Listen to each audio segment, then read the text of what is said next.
is your Storm Team 29 forecast. All right, there's a look from the mountain camera as we look off to the north and west. And yeah, it's a little bit quieter now than what we were dealing with just over the last 2 to 3 hours. Let's take a look at some of the storm damage. This is in the Foxcroft neighborhood of Albemarle County. Harry Kennison had an oak tree come down on his fence, and now it's blocking his cars in the garage, but it did tear off some front guttering. And again, there's another perspective of that fallen oak tree. There were a lot of trees down, a lot of lightning with these storms, a very hot and humid air mass, as you well know, and the thunderstorm is really acting upon that air mass. The worst of the storms now are basically near and to the east of Richmond, and there's still some light rain back behind it through Louisa. A break in the action.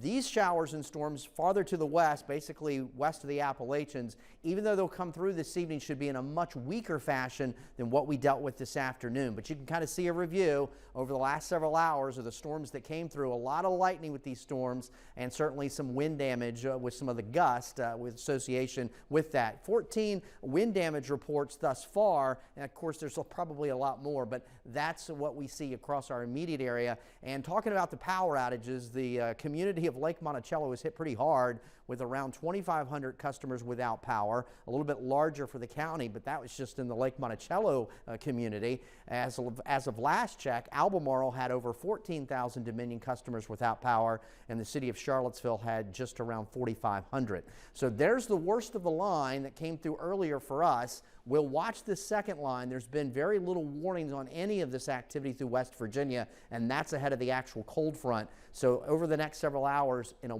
much weaker fashion, those showers and thunderstorms will come through. The severe thunderstorm watch in effect until 9, but the worst of the storms now are pretty much near and east of I-95. We made it up to 92 before the storm set in, 73 currently at the airport, 75 in Waynesboro, 70 in Palmyra, and 68 currently in Louisa, with a little bit of light rain still falling. Temperatures overnight with some gradual clearing in the low and mid 60s. For tomorrow, a much improved day, cooler, drier, less humid, upper 70s, low 80s across central Virginia, and that takes us into the weekend. Pretty seasonable temperatures, again, breaking the humidity, and it'll feel nice. So the cold front will come through late tonight, early tomorrow morning. Worst of the storms are off to our east. Temperatures behind the front are generally in the 70s. We'll see temperatures tomorrow for us generally in the low 80s. Real quickly in the tropics, this is basically a tropical depression that will become Tropical Storm Alex. There are tropical storm watches up for South Florida, and it is set to make a landfall across southwest Florida late Friday into Saturday. A lot of rain in association with Alex. That is the first named storm of the Atlantic hurricane season.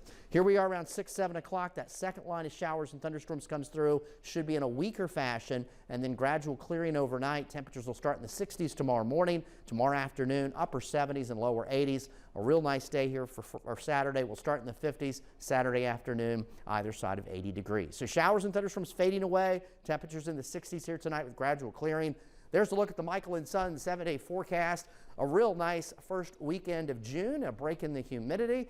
And as we move into next week, looks like we'll be dry through Monday before more storm chances make an appearance again. But certainly a good wallop for some of those storms here this afternoon. A lot of lightning causing issues, and certainly the winds bringing down the trees on power lines and the like. All right, Eric, thank you. Thank you so much. Well, coming up, third graders get the chance